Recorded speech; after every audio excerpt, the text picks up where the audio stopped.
ছেলের মৃত্যুর খবরে বারবার অচেতন হয়ে পড়ছেন মা নাসরিন জাহান।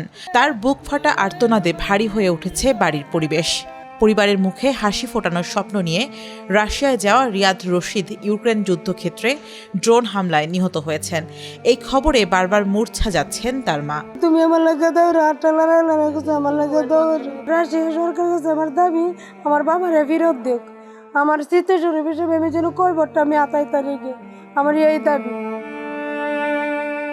কিশোরগঞ্জের করিমগঞ্জ উপজেলার জাফরাবাদ ইউনিয়নের মাঝিরকোনা গ্রামের বাসিন্দা আব্দুর রশিদের ছেলে রিয়াদ রশিদ। লেখাপড়া শেষে নরসিংদীর একটি কারিগরি প্রশিক্ষণ কেন্দ্রে ট্রেনিং নিয়েছিলেন তিনি। এরপর রিক্রুটিং এজেন্সির মাধ্যমে বৈধভাবে 6 লাখ টাকায় 2024 সালে রাশিয়ায় পাড়ি জমান রিয়াদ রশিদ। শুরুতে সেখানে একটি ওয়েল্ডিং কোম্পানিতে কাজ নিয়েছিলেন তিনি। রিয়াদের পরিবার বলছে, বেশি উপার্জনের আশায় চলতি বছরের 1 এপ্রিল রাশিয়ান সেনাবাহিনীতে যোগ দেন রিয়াদ রশিদ।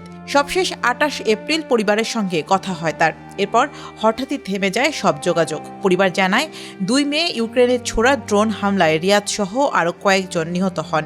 বিষয়টি রুশ সেনাবাহিনীর একই ক্যাম্পে থাকা তার এক বন্ধু 9 মে পরিবারকে জানায়। ছেলের মৃত্যুর খবরে শোকে স্তব্ধ পরিবার। ওইখানে গিয়েছে মনে হয় 30 তারিখ হয়েছে। 30 তারিখ থেকে 1 তারিখে জয়েন করছে।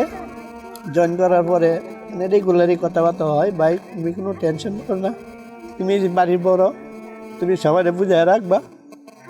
শেষ যে লাস্ট কথা হয়েছে 28 তারিখে শেষ কথা।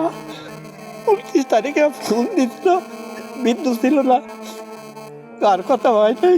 নরসিংদী একটা ট্রেনিং সেন্টার থেকে ট্রেনিং করে বৈধ ডেলিগেটের মাধ্যমে রাশিয়া যায় এবং ওইখানে ওয়েল্ডিংয়ের কাজ করে। তো সেনাবাহিনীতে যাবে এই কথা আমাকে বলে নাই, কারণ জানলে আমি ওইখানে দিতাম না। আমার অবর্তমানে সে ওইখানে কাজ প্রলোভনে চলে গেছে গিয়ে সে গত 28 তারিখ দিবাগত রাত্রে আমার সাথে আলাপ করছে, পরিবারের সকলের সাথে আলাপ করছে। বলছে যে আমি অন্য এক জায়গায় যাইতেছি, এখানে নেটওয়ার্ক নয়, নেটওয়ার্ক পাইতে দেরি হবে, আমি হয়তো কিছুদিন পরে মোবাইল করে আমার জন্য চিন্তা করবেন। লোক আছে তার কাছে জানলাম যে আপনি আমার ছোটো ছেলের মাধ্যমে সে বলছে, ভাই আমার ভাইয়ের একটা তথ্য দেন। আমি কইছে, ভাই আমি 2 মিনিট পরে দিতেছি। ঠিকই সে 2 মিনিট পরে তারা জানাইছে, ভাই তোরে কি কইয়াম, তোর ভাই তো নাই। এইটুকুই আলাপ। এবং বর্তমান বাংলাদেশ সরকারের কাছে আমার আবেদন, আমার ছেলের লাশটা যেন ফেরত পায় এবং তাকে যেন দাফন কাফন করতে পারি।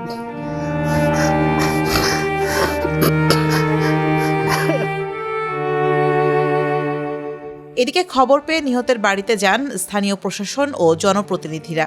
আমরা প্রধানমন্ত্রী, বাংলাদেশ সরকারের মাননীয় প্রধানমন্ত্রীর কাছে আকুল আবেদন যেন আমরা রিয়াদের লাশটা অন্তত বাংলার মাটিতে আসে এবং রিয়াদের পরিবারকে যেন রাশিয়া সরকার এবং আমাদের বাংলাদেশের সরকার সার্বিক সহযোগিতা ক্ষতিপূরণ দেন।